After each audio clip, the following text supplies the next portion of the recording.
that the United States-Taiwan relationship is strongest when we are focused on what we are for, what we are trying to achieve together, where we have commonality of interests. That's a stronger foundation to build upon than a focus on what we are against and what we oppose.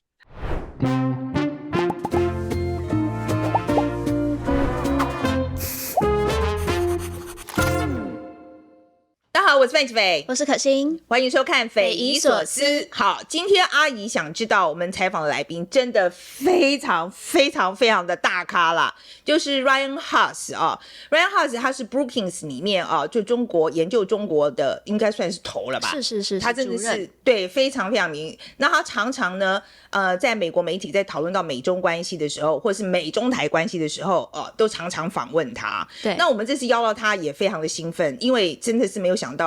这么大一个学者也愿意来接受我们访问，然后不过简历我还是交给可心来仔细介绍一下。因为只要讲到 Brookings， 基本上就是它已经是华府的这个智库里面数一数二重要，就是刚才范姐用的词是这个智库界的哈佛。那我觉得再给大家一个背景的话是 Brookings 它比较是偏自由派的，那比较在保守派的话，像是 Hudson Institute 或是这个传统基金会那个 Heritage Foundation， 这都是比较偏保守派的这个学者。所以我们这大选当天，如果大家看我们的直播的话，我们有邀请，不是这两个智库，但也是比较偏一点点保守派的这一个学者来跟我们分享，就有不同的观点平衡。对 ，Michael Massa 也是非常有名的学者啊，可是他就是跟这我们今天要访问的 Ryan Hass 呢，他的路线有一点点不一样。那我最想要问 Ryan 的第一个问题就是说，川普老是说要我们付保护费，每次只要问到，现在几乎每一次问到说支持台湾的这个部分，他就是说要台湾付保护费，所以我就很好奇，我想要知道就是说，在 Ryan Hass 的这个他的分析里面或者他研究里面，他的这保护费到底什么意思？然后就从他的观点来看，然后他为什么那个川普每次问到的时候，就会把我们的半导体业也拖出来，说我们这个台湾抢他们半导体业的这个工作我们哪有抢他们的？说实在的，那是当初他们老美不想做了，好不好？他们全嫌这一块那个钱不好赚，所以才会放出来变其他国家在做可是，所以我想要知道，就是他的研究里面，他就是川普讲这个话到底是什么意思？给我们一点意见这样子。那另外呢，我也想知道，相对的就是贺锦丽。对 ，OK， 贺锦丽其实在外交政策上，实在大家对他了解的非常少，而且一直有一个说法说贺锦丽亲中。对，好，然后说我也想听听，就是 Ryan Hass 从他的眼光来看，贺锦丽是真的亲中，然后又是不是像大家预测的，他真的是会延续拜登的外交政策？这是我最想问他的。那可心，你最想问他什么？我其实最想要他就是爆牌。就是他觉得谁会赢？觉得谁会入阁 ？OK， 我觉得这是非常非常重要，因为我觉得川普，因为之前都有看到说他身边的人会很大幅的去影响他的想法。那贺锦丽当然，因为他在外交政策上面并没有到那么多的这个经验，所以他也会非常仰赖他身边的这些外交人员。那所以我就想要知道，那谁会进去？但我最想要听的其实是贺锦丽这一方，因为他是比较偏自由派，再加上 Brookings 或是这些美国的这些智库，它都是阁员的这个人才库，对，所以我会很想要他来点名一些哪一些是我们可以关注未来可能入阁的这一些人选。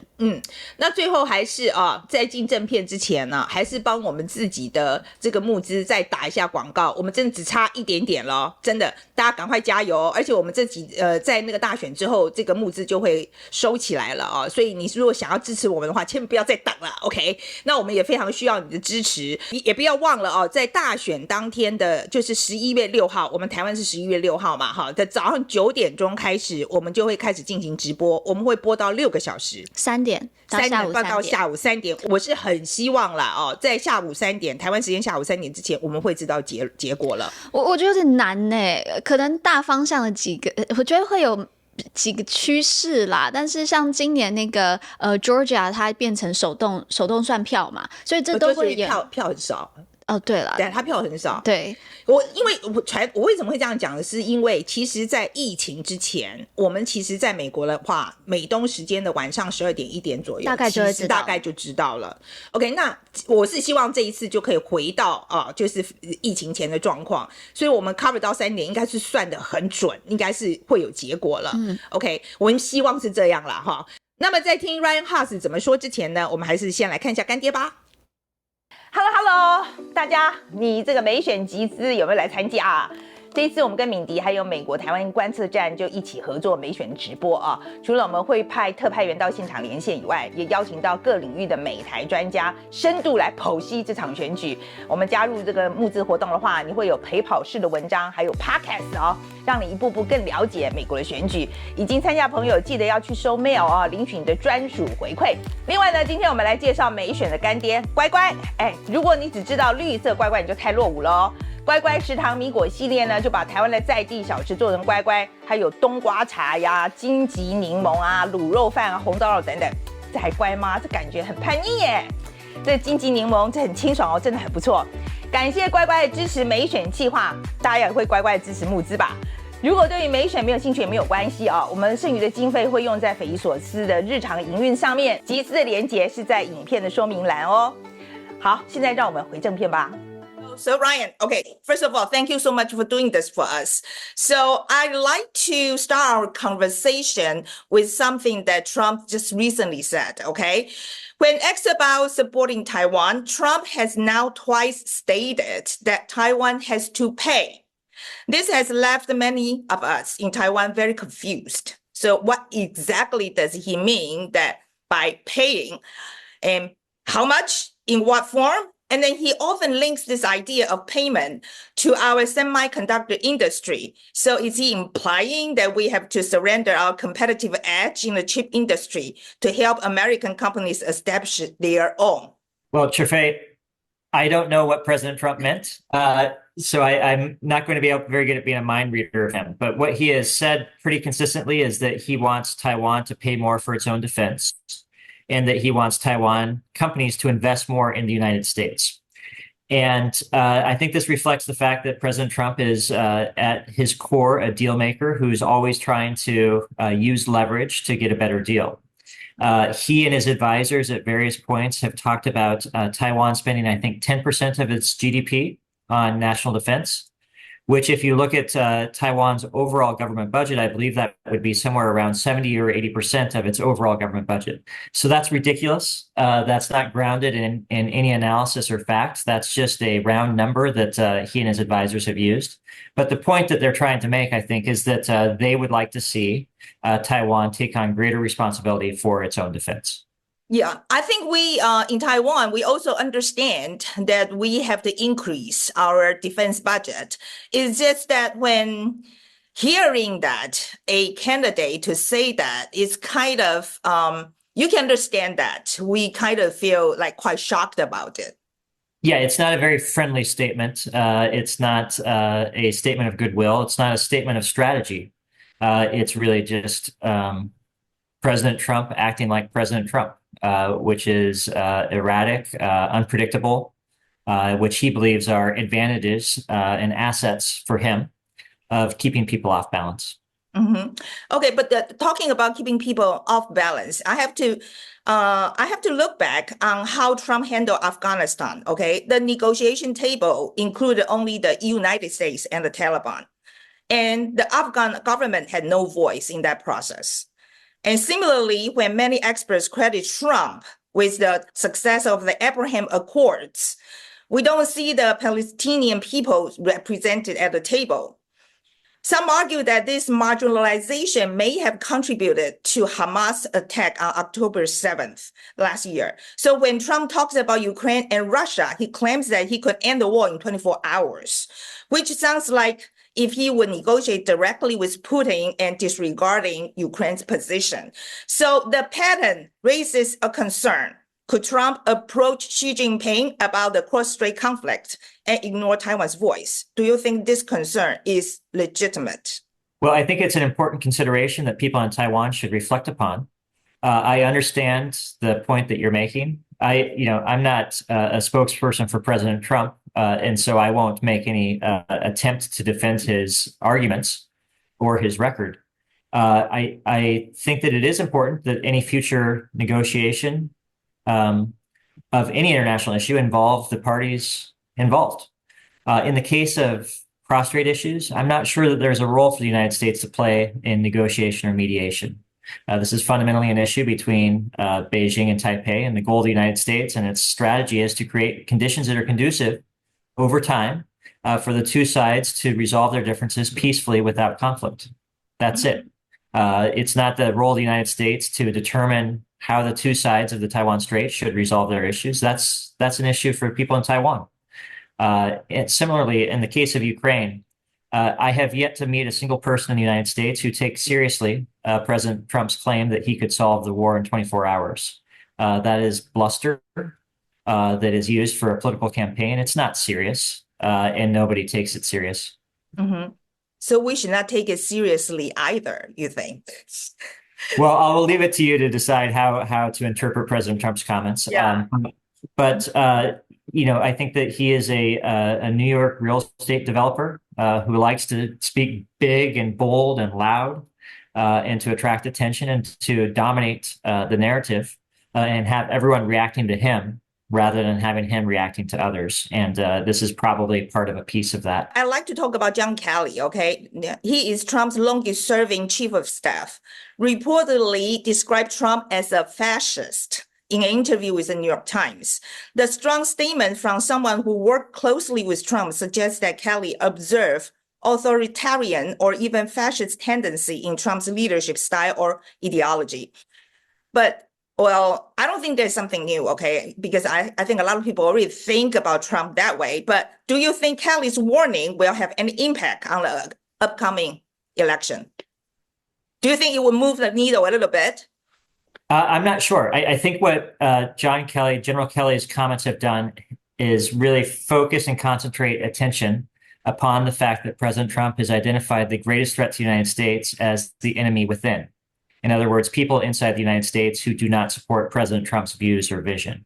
He does not see external actors like China or others as the greatest challenge or threat to the United States. He sees America's own citizens as the greatest obstacle or threat to him acting on his vision. And former President Trump also has talked about using the military to suppress protests and to enforce his views. So that is a very sort of dangerous rhetoric to use. And I think that John Kelly's comments have helped focus people on that threat to American citizens. Mm-hmm. But will it affect the outcome of the election? I wish I knew. I don't know. Yes. This is actually very difficult this year. And then, so what differences can we anticipate between Trump's first and potential second administration in terms of foreign policy? Do we have any clue who will be the key figures to influence his foreign policy decisions? Well, I think, Trifei, the most obvious thing that we can expect is that President Trump would be less restrained if he won re-election. He would not be held back by the so-called adults in the room, these elderly statesmen of the Republican Party who provided President Trump in the first term with advice, counsel, and also a certain degree of restraint from him acting on his worst impulses. Those types of people will not be in a second Trump administration. Former President Trump has been very clear on this point. And so I think what we'll have instead are people who are much more emotionally supportive of former President Trump, much more willing to act on his orders and instructions and not to push back against his instincts. And so I think it would be people like Kash Patel and Rick Grinnell, perhaps Senator Tom Cotton, Senator Bill Hagerty. These are people who have identified themselves and that former President Trump has identified as the types of people who may play a prominent role in a second Trump administration if the former president is reelected. Does this worry you? I mean, Trump, less breaks than the first term. Does that, do most of the people in America worry about this, or we should not take it seriously again? Well, if I lived in Taipei, I would probably take it very seriously. I have to say, in the United States, where I live, I think that the election is largely focused on domestic issues, employment, inflation, economic growth, immigration, crime. These are the issues that are really animating the debate between the presidential candidates, and that's where a lot of the attention in the U.S. media is focused today. Mm-hmm. But when you say that we are in Taipei, you should be worried more about it. Why is that? Well, I'm not suggesting that you should worry more or less, just that I would take it seriously if I was living in Taipei or Seoul or Tokyo or Canberra. America's traditional friends and partners who have very deep, close relationships with the United States as either allies or partners, because former President Trump is outside of the historical mainstream of American foreign policy thought.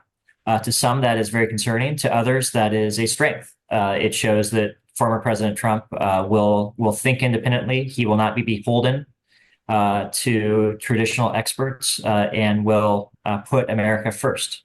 And so that is both a cause of concern for some of the United States, but for President Trump supporters, that is a strength and an asset that distinguishes him from everyone else. I think we are all very familiar with how Trump considered his allies, okay? And then, so what do you think about the Indo-Pacific strategy? So he adopted this strategy during his first term. So do you think at his second term, would he still continue this? Well, the challenge with understanding former President Trump's first term is that it really had two policies. There was what President Trump was focused on, and then there was what his administration was focused on. His administration wrote a Indo-Pacific strategy, which is a serious document that deserves serious attention. I've yet to encounter any evidence to suggest that former President Trump has read the document or that his decisions were guided by the words contained in the document. As I think back on President Trump's first term, I think in Asia, he spent the first period really focused on North Korea, trying to reach a deal with Kim Jong-un on North Korea's nuclear issue. And then in the second half, he focused on a trade deal with China. And then in the final year, he was frustrated and angry because he thought that COVID was going to disrupt his plans for re-election. And so those are sort of the chapters in former President Trump's first term Asia policy history. And it's very hard to, as competent as his staff was, it's hard to distinguish their work from the work of the president, because the United States at the end only gets one foreign policy, and that foreign policy is defined by the president. Mm-hmm. But it sounds like, but you categorize the Indo-Pacific strategy into the administration part, but not the Trump part, right? So so if his administration, if his staff next time, well, we cannot see that. So do you see any signs, any of the persons that you just mentioned might change this Indo-Pacific strategy? Well, his staff may write another very compelling, persuasive Indo-Pacific strategy. But, that's not how the former president thinks. I don't think his mind operates in a conceptual fashion where he thinks about order and how best to preserve and strengthen it. I think that he is a deal maker at heart, who focuses on specific tangible things, tries to figure out how the United States can build leverage to achieve its goal on that specific issue. And so I just think that, former President Trump is nearing 80 years old. This is who he is, and we should just acknowledge that for what it is. Okay, so on foreign policy, Trump is often described as an isolationist, citing his claims of his withdrawing from NATO and ending the Russia-Ukraine war on the first day of his second term. However, his stance might also be seen as a reflection of growing public fatigue in the U.S. over providing aid to his allies. So do you observe this kind of sentiment among the American public? And do you believe Vice President Harris has the ability to convince the public that such foreign aid is still necessary? Well, I should be honest in saying that this has not been your question is an important question, but it's not a question that has been heavily debated in this presidential election cycle. for the reasons that we were talking about. Domestic issues have really crowded out foreign policy discussion. And to the extent that foreign policy discussion has taken place, it has largely been around Ukraine and around the situation in the Middle East. But what I would say is that my reading of public polling in the United States suggests that there is still broad support for the United States playing an active leadership role on the world stage. And there is broad recognition that to do so, America must work with allies and partners. And the reason is pretty straightforward. It's because many of the challenges that the United States and the world confront in the coming period are not challenges that any country alone can solve. Climate change, the dispersion of technology and its disruptive implications, the spread of zoonotic diseases and how best to contain them. These are not challenges for America to solve. These are challenges that America will need to work with its partners to address, and other capable countries as well. And I think that that's broadly understood in Congress, in the U.S. Congress. There is still broad support for the United States relationships with its allies and partners in Congress. Members of Congress don't like being forced to talk about this because for Republicans in Congress, it's a bit uncomfortable to sound differently than President Trump does. But at base, when things are really put to the test, like they were with Ukraine in the middle of this year, members of Congress stepped up, even though President Trump didn't support them doing so, and voted to provide greater assistance to Ukraine, to the Middle East, but also to Taiwan. Okay. So we are going to talk about Harris now. Okay. So I think it's even harder to try to predict what Harris is going to do because she talked so little about foreign policy. So besides its expectation for his continuity from the Biden administration, so do we know anything about his foreign policy's direction might be? Well, look, I think that a few things stand out to me as I think about Vice President Harris's views on foreign policy. The first is that she has really prioritized in how she has used her time engaging with allies and partners, particularly in Asia. That has been a through line of her entire tenure as vice president. And she has been pretty active in meeting with leaders of allies and partners in Asia. The second piece that really stands out for me as I think about her foreign policy is that she prioritizes investing at home inside the United States to build strength to compete effectively with America's competitors and adversaries around the world. And so that's a key theme of her foreign policy as well. The third element that stands out to me is that she seems to recognize that it's important for the United States to reinvigorate this idea of an international order. And order rests upon power, but it also rests upon legitimacy. And I expect that if Vice President Harris is elected, that she will invest in addressing both the need to increase America's power, but also its legitimacy on the world stage. And her recent shift in framing the democracy versus autocracy narrative, what does that mean? Well, I don't think it's recent. I think that Vice President Harris, her formative experiences, professional experiences have been in the post-Cold War era, whereas President Biden, his formative experiences were in the Cold War. So President Biden is very comfortable. He's very accustomed with thinking about the world as a contest between competing blocs. In the Cold War, obviously, it was democracy versus communism. Now, in President Biden's telling, it is democracy versus authoritarianism. And that is the way that President Biden frames the world. I don't hear Vice President Harris talking with that language. I think that she is much more focused on international order, but also on, she's a lawyer. And so she thinks about upholding laws and principles. And one of the main principles that she really emphasizes when she talks about these issues is the principle that states should not be allowed to use force to acquire territory and redraw boundaries. This is obviously a point that she emphasizes when she talks about Ukraine, but it's a global point that applies in Asia as well.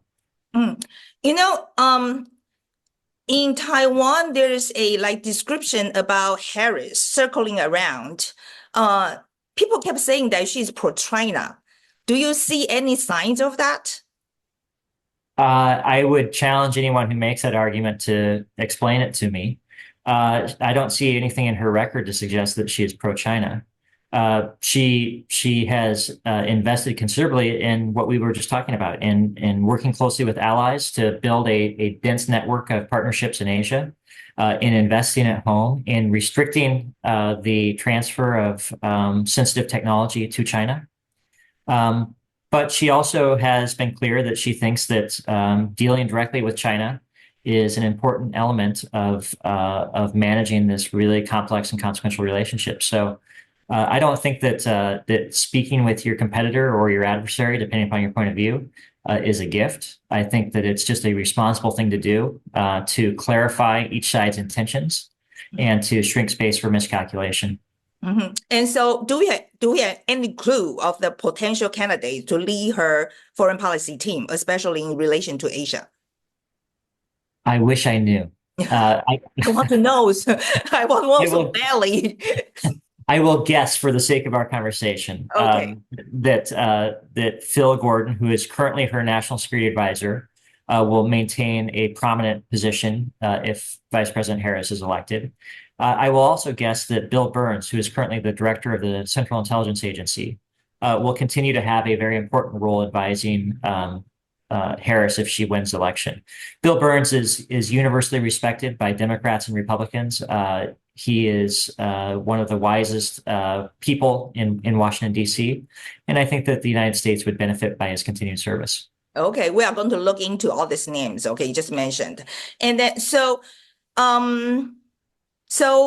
the U.S. is facing a serious financial situation, so providing aid to multiple fronts globally, while 17% of the government budget is being used to cover the growing interest payments on the national debt. So many are questioning the sustainability of the U.S. taking on additional burdens like Taiwan. So should we be concerned? Well, I would say a few things about this, Trufe. I'm glad that you brought this up because I think it's a really important issue that we should think about. The first is that America's share of global GDP, so the American share of the global economy, is about the same as it was at the peak of America's unipolar moment in the early 1990s after the Cold War. It's about a quarter of the global economy. And so from then until now, America's economy has preserved its slice of the pie of the global economy. Mm-hmm. Secondly, I would point out that since COVID, the end of COVID, the American economy has outperformed basically every other major economy in the world in terms of growth. I would also note that American companies are really at the leading edge of innovation, working closely with their Taiwan partners on advancing artificial intelligence, its applications, and diffusing that technology throughout the economy. So that's going to provide, I think, a strong sort of tailwind to propel the American economy forward in a very competitive way. But yes, I agree with the underlying point that you're making, that America's debt is an issue, and that it will force trade-offs in the future for how the United States spends its money.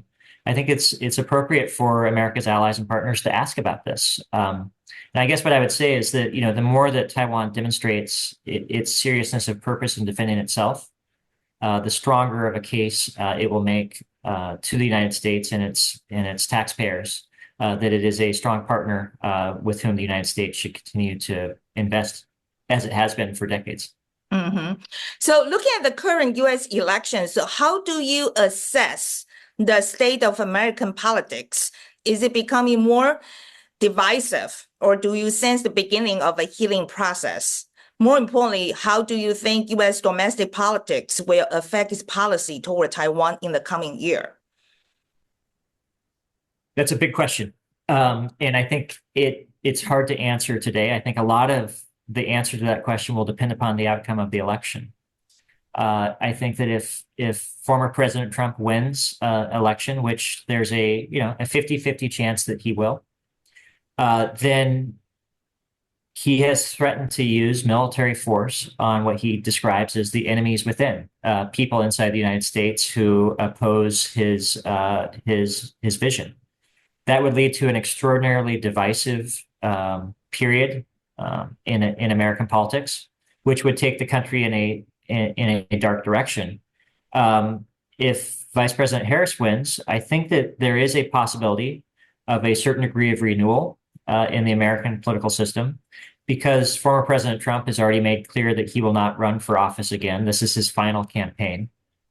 And if it becomes clear that he is stepping back from the scene, it will create space for a new generation of leaders in the Republican Party to step forward and to have a competition of ideas for what issues should guide the Republican Party going forward. And I just have to say, as an American, that I think that America works best, it's healthiest, when there is this competition of ideas between two serious parties that are presenting contrasting visions for the future of America. And I personally, hope that we return to that, where we can have a civil but very candid debate about the future direction of our country. So I think, we are talking about the change of administration. In Taiwan, we are going to adjust our strategy. Talking about long term, it becomes very difficult because, your strategy might be swing right and left.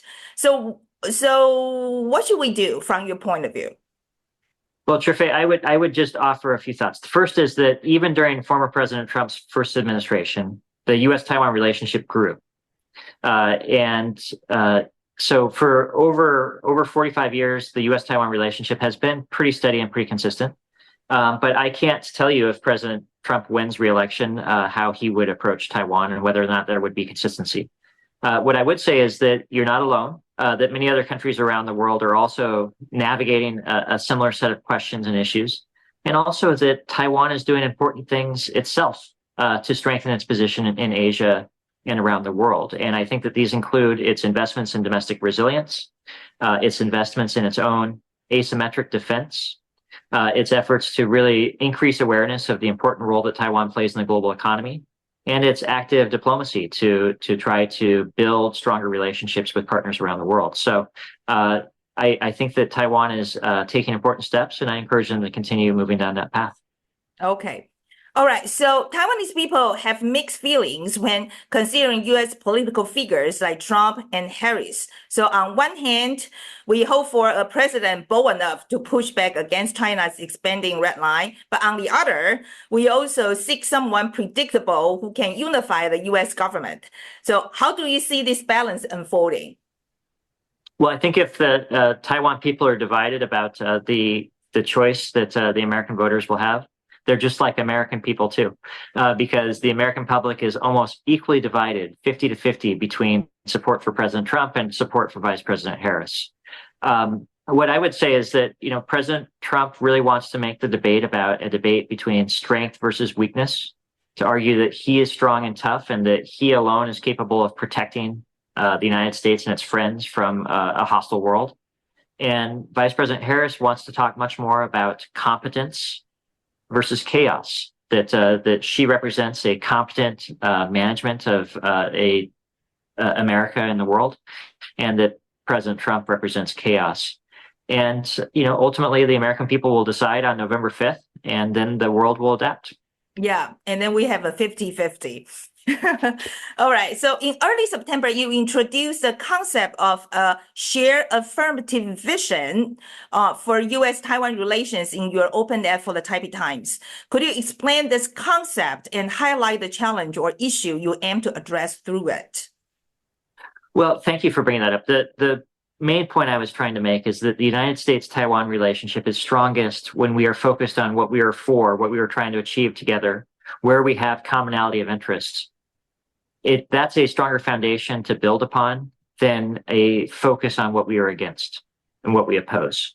And that by concentrating on the issues where the United States and Taiwan have shared interests and shared capabilities, it will provide a basis for the relationship to both grow from the top down, from our leaders downwards, but also from the bottom up, from our scientists and our scholars and our businessmen working together around common challenges such as supply chain resilience, or advanced manufacturing, or clean energy technology development, or even development of defense technologies like drones. These provide areas where the United States and Taiwan can work together as partners in addressing shared challenges, which is a much healthier way to advance the relationship than just sort of a focus on what we are afraid of or what we oppose. But the other thing I like to talk about is that about shared values. A lot of people would say that we should just see, how it's going to benefit me. But how about shared values? Do you think that it still play an important role in the coming foreign policy? I think so. The American people care deeply about values. They care deeply about democracy. And I think that the American people see the people of Taiwan as really champions of the values that the United States also cares a lot about. And so, the relationship between the United States and Taiwan is bigger and broader than just a relationship between leaders. President Trump is clearly not someone who prioritizes issues like values in the same way as traditional American leaders have. But the American people have not changed. They continue to care about these things. And so I think it provides a strong basis and connective tissue between our two societies.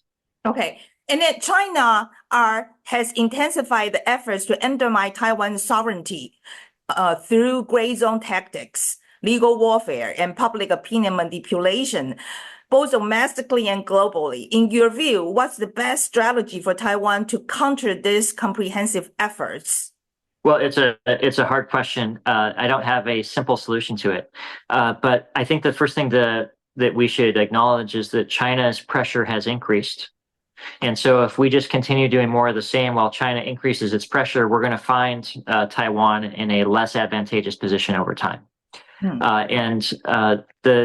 What I believe is that in order for Taiwan to effectively counter China's rising pressure, it needs to find ways to demonstrate that China's rising pressure is creating greater international support for Taiwan than would otherwise be the case. And I think that Taiwan puts itself in the best position to attract greater international support for itself when it is seen credibly as the steady, stable, responsible, cool-headed actor in the Taiwan Strait. And when it's clear that China is the aggressor that is dialing up the tensions in the Taiwan Strait. And so the more that Taiwan and the United States are able to have calm confidence, but also a theory of the case for how and where it would be advantageous to attract greater international support, I think that that's the path to lead down. And I think that there are a lot of areas where Taiwan has unique capabilities and assets that are of tremendous value to partners around the world that we should draw upon. When you talk about you say a lot of good qualities about Taiwan. Okay, we can have, but when you talk about cool-headed, that's a phrase that catch my attention. When you say cool-headed, I like to know, what do you think about President Lai? Well, I think that President Lai has really made efforts to try to strengthen Taiwan's defense, including through investments in resilience, and also to build a case for closer connectivity between Taiwan and other partners around the world.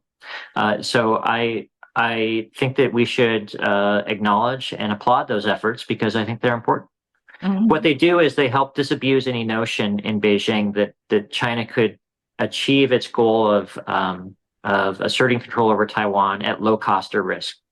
They also disabuse any notion in Beijing that they could treat Taiwan as just a internal issue or an annex of U.S.-China competition. Instead, they position Taiwan as an issue of global concern and force China's leaders to make trade-offs in how they decide to pursue their goals in Taiwan. Okay, thank you so much. 今天我听完 Ryan Hass 之后呢，我最重要的 take away 就是全世界没有人知道川普要怎么做，即使是这个学者他已经研究这么多了啊，我觉得他告诉我们最重要一个讯息还是不确定性很高。OK， 就大家现在全世界不是只有我们台湾啦，皮皮唰哦，就是包括欧洲啦，我想乌克兰也担心的要命啊，就是说到底是谁会选上，然后选上之后会怎么做？那对于川普来讲，我觉得大家最放不下心的就是说，川普讲这么多话，到底会做多少？没有人知道。我觉得川普自己可能也不知道，有可能，我觉得非常有可能，因为他就是一个，我觉得 Ryan Hass 想得很清楚，他就是一个地产大亨，这个开发商，然后是一个 businessman， 所以他会非常去观察这些数字的变化、市场的情况，然后再去做一些我觉得他可能比我们相对认识的这一些传统外交人员还更有弹性，但弹性同时也是不确定性啊。没错，而且我在问他说，那个 Indo-Pacific 这个 policy 有没有，就印太战略啊？明明就是在川普第一任的时候就开始做了，对。可是我听那个 Ryan Hass 的讲法是说，川普可能自己对于印太战略在搞什么也不一定清楚，反正是幕僚推出来的 ，OK， 然后反正他就照做了 ，OK。那这一次是不是会照做？没有人知道，因为这一次看起来大家都预测了哈，那这一次呢，川普会更遂行自己的意志，之前因为他可能没有人可以用，他第一任其实碰到蛮多人在反他的，对，然后他也 fire 了就一轮又一轮的人，然后每一个人被 fire 之后都出书，所以我觉得就是他第一任他也受够了要去处理这么多人事的问题，我觉得他第二任他已经讲得很清楚，我就是要 loyalist， 就是这个忠诚度很高的人，那让他真的能够执行他自己贯彻他自己的意见这样子。所以川普第二任就是会更川普 OK，比他的上一任更要川普。